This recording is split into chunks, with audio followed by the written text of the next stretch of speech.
Amelia Mary Earhart was born on July 24, 1897, in Atchison, Kansas.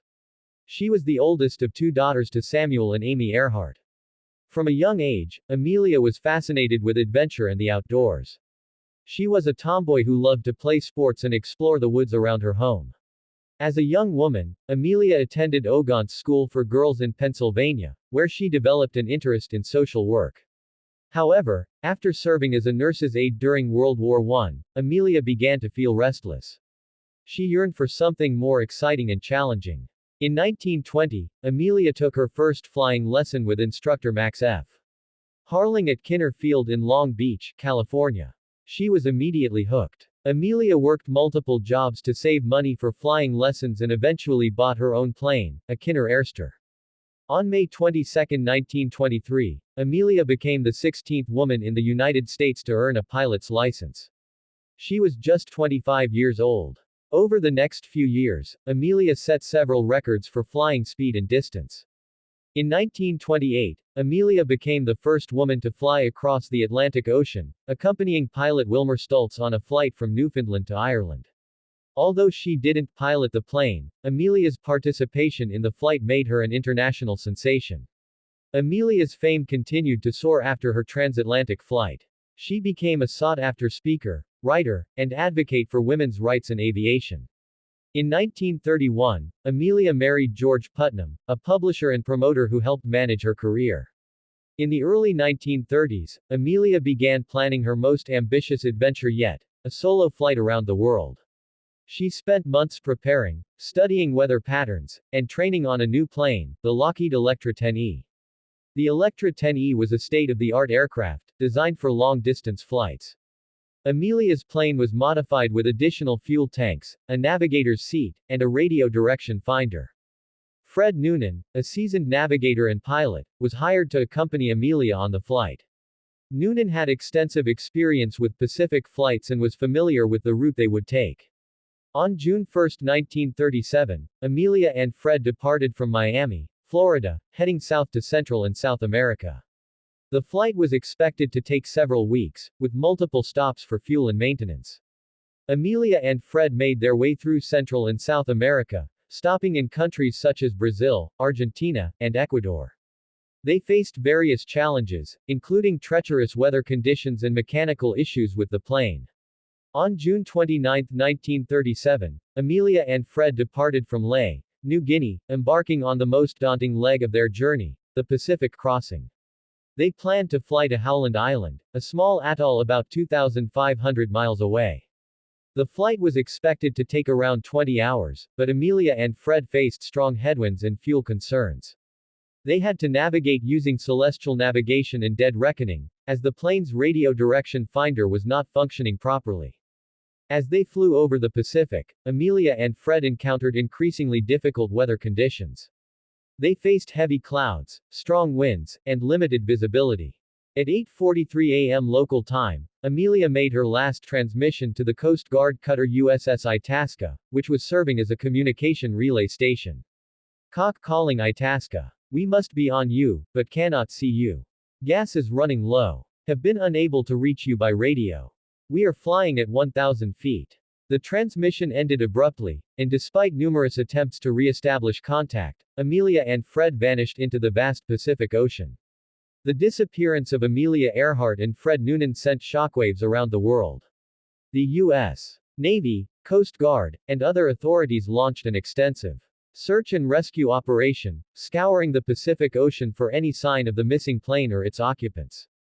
The search efforts were led by the USS Itasca, which had been in communication with Amelia and Fred during their final transmission. The ship was joined by other naval vessels, aircraft, and merchant ships in the area. The search area was vast, covering thousands of square miles of open ocean. The weather conditions were challenging, with heavy clouds, strong winds, and high seas. As the search continued, the U.S. Navy and Coast Guard began to suspect that Amelia and Fred might have crashed into the ocean, possibly due to fuel exhaustion or navigation errors. However, some officials and experts believed that Amelia and Fred might have landed on a nearby island, such as Howland Island or Baker Island.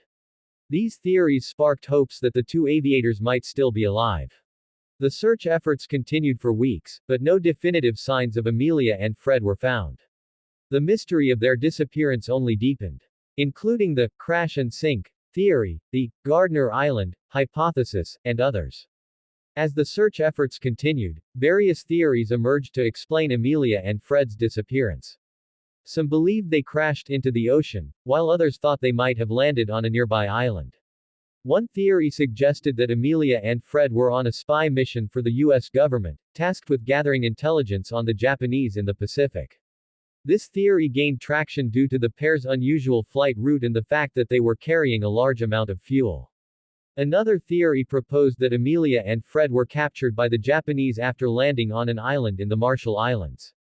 This theory was supported by reports from Marshall Islanders who claimed to have seen the pair being taken away by Japanese soldiers.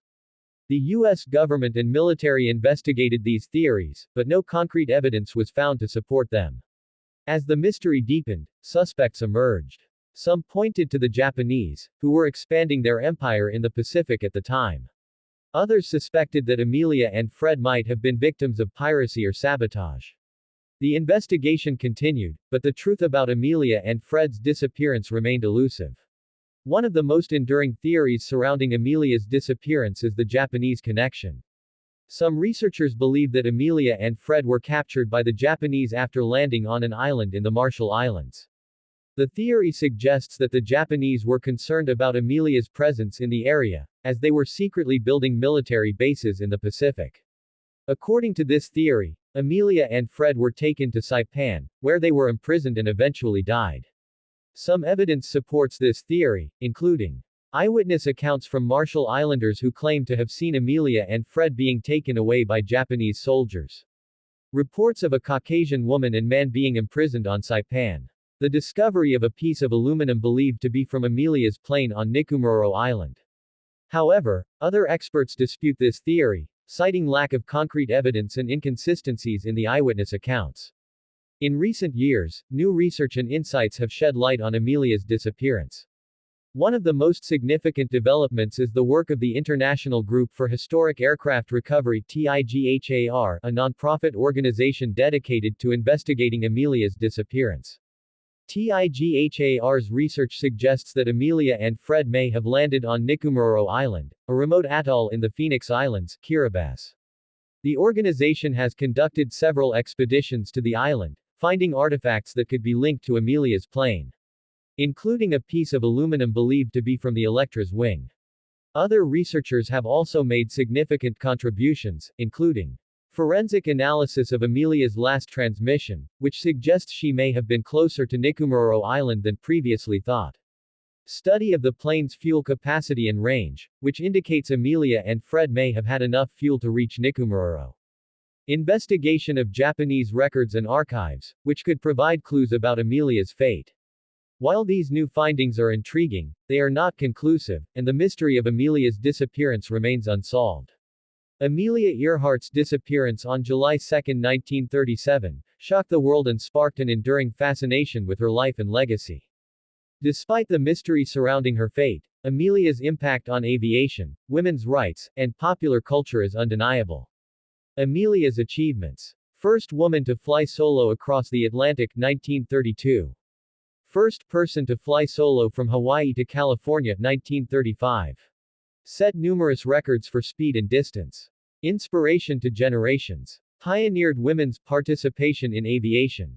Encouraged women to pursue careers in male-dominated fields. Symbolized determination, courage, and adventure. Cultural icon. Featured in films, books, and documentaries. Inspired countless works of art, music, and literature. Remains a beloved and recognizable figure worldwide. Amelia's disappearance continues to captivate us, but her legacy extends far beyond the mystery. She will always be remembered as a trailblazer, a true pioneer, and an inspiration to people everywhere. The disappearance of Amelia Earhart is a fascinating and enduring mystery that continues to captivate us. Through this series, we've explored the events leading up to her disappearance, the search efforts, and the various theories and suspects. We've also examined the impact of her legacy on aviation, women's rights, and popular culture.